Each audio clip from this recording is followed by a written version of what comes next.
Welcome to the Estate Blueprint, Planning Your Future with Tom Begley. Hey everyone, welcome back to an all-new episode of the Estate Blueprint with attorney Thomas D. Begley III, founder of Thomas D. Begley III LLC out in Morristown, New Jersey. I'm your host, Mike Leon. Tom is a certified elder law attorney with more than 35 years of experience helping South Jersey families protect what they've worked for through estate planning, probate, and trust administration. And in today's episode, we're going to be talking about choosing the right executor or trustee. Tom, it's good to see you as always. I'm sure people out there spend so much time deciding who gets what in their estate plan, but they don't spend enough time deciding who should actually handle it. Why does that choice matter so much?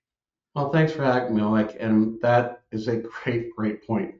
Over the past 30 years, arguably the grossest area of practice in the probate courts is not will contests or guardianships, which are the two traditional ones.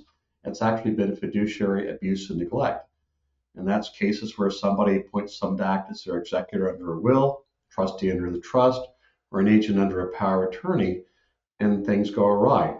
So people spend a lot of time thinking about where their money should go when they're gone. But unfortunately, in many cases, not enough attention is given to the person who's being entrusted with the responsibility to do that. Yeah. And you know, it makes a great point because I would love for you to explain what exactly does an executor do? Like, how are the two roles different, a trustee and executor in the state of New Jersey? Sure. Okay. So in the course of a will, the executor is a short-term function and the trustee is a long-term function. Probably in most cases, they're handled by the same person. The executor has the responsibility of gathering the assets of a deceased individual, paying off the funeral costs, any administrative costs, any outstanding expenses, and then when all is said, and if there's any taxes on those as well, and then when all is said and done, then they are to distribute the assets to the beneficiaries. Now, occasionally the beneficiaries will be a trust because the individual who is going to benefit, for example, is a minor who's too young to handle money, or someone who may have needs-based disability who needs needs-based benefits and they may require a special needs trust, or there's somebody who's a spendthrift. But at that point, if a trust is going to take care of those individuals, the trustee has two primary functions. The first function is to make sure that the money is properly invested during the term of the trust, which could be anywhere from a handful of years to a lifetime for the beneficiary. And the second is to make sure that distributions are made in accordance with the terms of the trust. For example, if you're leaving money behind to a minor or a young beneficiary, oftentimes the standard is to pay to or for the benefit of that individual for their health, education, maintenance, support. But it's not supposed to be used to pay for vacations or hot rods, for example. And then if you have a trustee for a special needs trust, they're going to be having the responsibility to make distributions that do not violate the individual's right or eligibility for needs-based government benefits. So it's a long-term function versus short-term. Yeah. And Tom, I'm sure you've helped people vet like the characteristics that they should be looking for when they name an executor or trustee. What are some of those qualities you tell them to look for beyond just being able to be good with money? So, well, Mike, this is the key thing. And actually, I'm in the middle of litigation right now where the estate has gone completely awry because, and this happens far too often.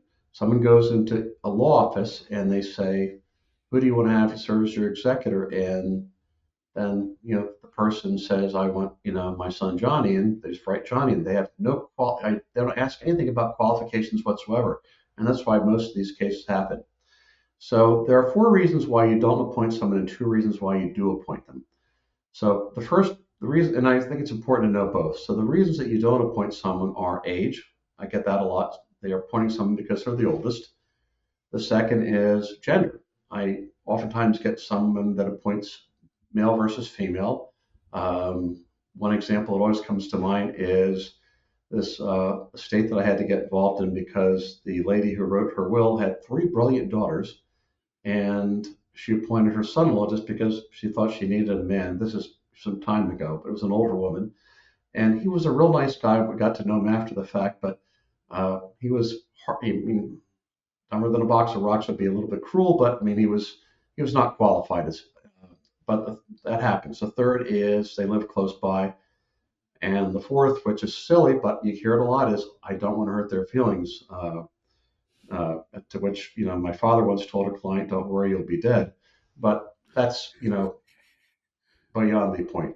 The two reasons you need to appoint someone, and you have to vet them using your term, Mike, is that they first have to have impeccable integrity.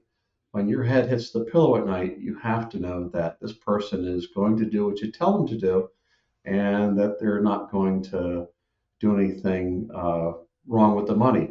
And wrong with the money, we're not talking about outright theft and with malice. Sometimes we see a couple things. We see someone who's generally a very, very nice person, but they're struggling. And I've told people there are seven deadly sins, but the eighth one, which I've come up with, is the worst one, is called rationalization.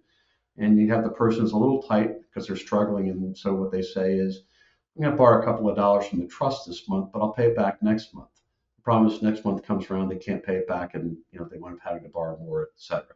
And borrowing is obviously the loose, definition.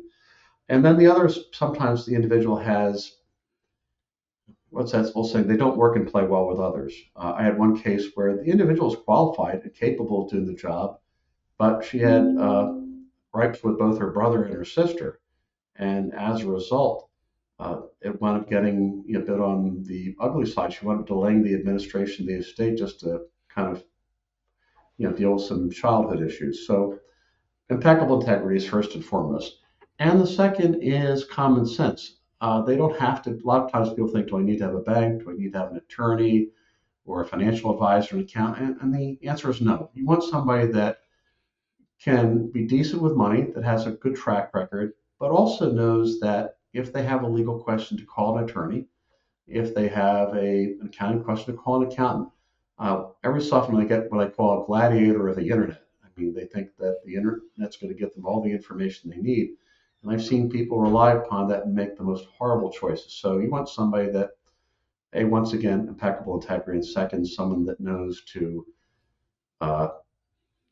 get guidance when they need it. Tom, a second ago, you mentioned about somebody living close by, geography. Does that play a role, the proximity? Does it help or hurt when your executor lives out of state? Well, Mike, it used to be a tiebreaker. I mean, it's still not a bad tiebreaker for certain things. For example, if you have a healthcare directive and, mom's going to get rushed, to the hospital, in the middle of the night. Yeah, if somebody's living, 5 minutes from mom versus across the country, that's a good tiebreaker to have. Having said that, because of the computer age in which we live, it's not a big deal as it used to be. Nowadays, with the exception of very few documents, things can be signed electronically. So somebody can sign a real estate contract via Adobe Sign or DocuSign, and they can do that in New Jersey just as easily as they can do that from California and vice versa. So proximity, it's a tiebreaker if everything is equal, but I wouldn't appoint someone merely because they're closer to somebody than who's much more qualified. What about naming co-executors or co-trustees? Is that a good thing? You know the old adage, if you have two quarterbacks, you have no quarterbacks. So is that ever a good idea, or does it tend to complicate things? So actually, it it does go by a case to case basis. There are times when I do think that the co-executor works out well. For me, the primary time that I think that it works out well is when you have two children and just two children. But that's a lot of families. And I do that because unless the children just can't stand each other, or what I like to call the Cain and Abel syndrome, you make them as co-trustees or co-executors. The reason is that this kicks in after they pass away. And if there's an argument, first, one child's not going to take a commission at the expense of the other. And then, if they work together, that's not a bad thing. And if they disagree, they're only fighting about their own money at that point. So it does kind of give them a little bit of incentive to, work and play well with each other. When you get to more than one child, I mean, sometimes it makes sense because you have the check and balance as long as they do get along reasonably. My preference often is just to have one executor or one trustee, but you do have to make sure that, as you said, we don't fall into the scenario where two quarterbacks equal no quarterbacks. I see that happen in the case of powers of attorney. So they're both financial functions. However, one of the trickiest guardianships that I ever got involved in years ago involved as a mom who was a widow. She had two daughters, and they were not just daughters; they were the best of friends. Literally, they were on the phone with each other before they went to bed, and when they woke up the next morning, they called each other again. They were the godparents of each other's children. I mean, they were that close. However, what happened was mom got dementia, and she was going to need long-term care. One daughter thought that she needed to have it in a nursing facility, and the other daughter thought she could have it at home because her husband had recently switched, I guess, got downsized, and he was still relatively healthy, and she thought that he could provide the care. An argument started over what was to happen, and then the problem was nothing happened. As you said, there were no quarterbacks because in this particular case, they were also joint agents under the power of attorney that mom had executed. So neither could act without the consent of the other. I mean, there are joint powers of attorney that you can draft where they can act independently, but that causes the other problem of one hand not knowing what the other is doing. So I think using your two quarterback versus no quarterback analogy, I think you can do two quarterbacks when it's for a will or a trust. But I think during lifetime, unless it's really, really necessary, I usually advocate that you have one person picked, and for the same reasons as the others, impeccable integrity and common sense. Right. Tom, what happens if that person doesn't want to do it? They're unwilling to serve. They're unable to. How do people build backup plans if that doesn't work? Okay, well, that is important because you should always have successors. Uh, and I always say that you should at the very least have one alternate, and I also typically recommend that you have two. A lot of times when we're dealing with clients, they may be in their late 70s, 80s, and they want to take care of each other. But then if something happens to one of them, it's, one of their adult children, or if they don't have children like a niece or nephew. I always think that you should have that one particular backup because we do get the case, Mike, that you've inferred that, we have mom and dad, dad's passed away, then mom gets ill, but the child that was named either doesn't want to do it or for some reason, unfortunately, sometimes they predeceased mom and dad, and then what happens? And I've had that case occur, and what's occurred, we've had to go get a guardianship, which costs thousands of dollars to do and creates a lot of unnecessary oversight. So I think that when it's a married couple, I always recommend that you have at least two alternates. And if you're single, I mean, two is okay, but that should be the bare minimum. Tom, as we wrap on today's episode, someone listening to this and they realize maybe they chose the wrong executor or trustee years ago. What's the right way for them that you would recommend to update that part of their plan? Yeah. Updating estate planning is relatively simple. I know people are concerned with the cost, and they should be because there are some places that really charge the proverbial arm and a leg and then some just to do the most basic work. But if somebody's looking to have something done that's pretty easy, the price should be, certainly it's going to be nickels and dimes, but it should be something commensurate with what they need to have done. My policy is if you're just say changing the executor around, because we live in the computer age, I'll do a new will, but I'll just pretty much charge for the equivalent of a codicil. But I think that all they have to do is call it and get things, modified. I think that also goes back to making sure that you talk to somebody before you execute that initial will or initial power of attorney. I will tell you, and sounds crazy, but 25% of the clients, give or take, that come into my office, I have them fill out an intake form in advance. And I have them put down off the top of their head the names and addresses of the people that they think that should serve as the agents under the power of attorney, the executors under the will.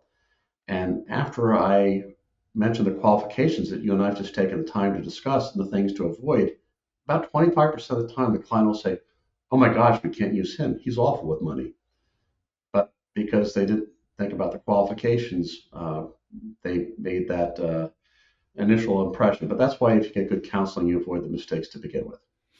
That's right. Tom, thank you so much for the time and insights. Truly appreciate it as always. Thanks, Mike.